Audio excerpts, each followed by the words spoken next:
தேவனுக்கு ஸ்தோத்திரம் உண்டாவதாக. நாம் தேவனுடைய நீதியும் மனுஷனுடைய நீதியும் நாம் பார்த்து கொண்டிருக்கிறோம்.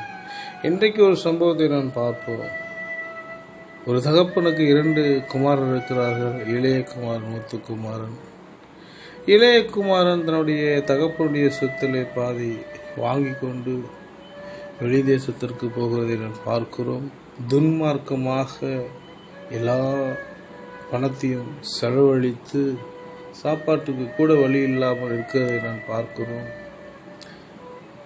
பன்னி மேய்க்கிற வேலைக்கு அவன் அமர்த்தப்படுகிறான். அந்த பன்னியினுடைய தவிற்றை அவன் சாப்பிடுவதற்கு கூட அனுமதி இல்லாது இருக்கிறான். அப்போதுதான் அவனுடைய புத்தி தெளிகிறது. என்னுடைய தகப்பன் வீட்டிலே அநேக வேலையாட்கள் இருக்கிறார்களே, அவர்களுக்கு நல்ல ஆகாரங்கள் போடப்படுகிறது. நான் என்னுடைய தகப்பன் வீட்டிலே ஒரு வேலைக்காரனாக இருந்து விடலாமே என்று சொல்லி அவன் யோசிக்கிறான். மீண்டுமாக அவன் வீட்டுக்கு வருகிறான். தகப்பன் எதிர்கொண்டு போய் தன்னுடைய பிள்ளை வருவதை பார்த்து கொண்டிருக்கிறான்.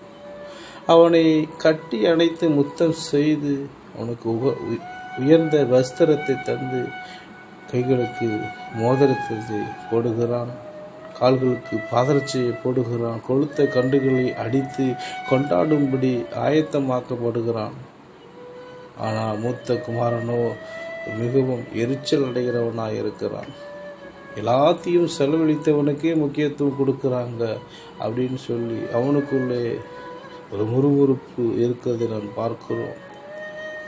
தகப்பனும் அப்படி இல்லாமல் அவனை நேசிக்கிறவனாக, காணாமல் போனான் மீண்டுமாக வந்திருக்கிறானே என்று சொல்லி அவனை கட்டி அணைக்கிறது தகப்பனுடைய அன்பு. அதுதான் நீதி.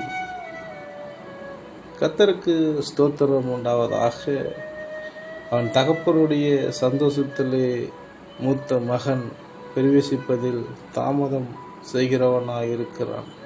தவறு செய்துவிட்டான், அவனுக்கு தண்டனை கொடுக்க வேண்டும் என்று சொல்லி அவன் நினைக்கிறான்.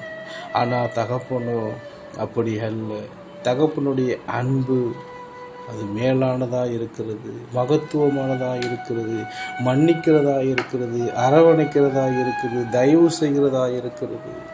அது நீதி செய்து தண்டனை கொடுக்கும்படியாக அல்ல, அவனோடு கூட இணைந்து உறவாடுகிறதா இருக்கிறது தகப்பனுடைய அன்பு. இதுதான் தேவனுடைய நீதியாக இருக்கிறது.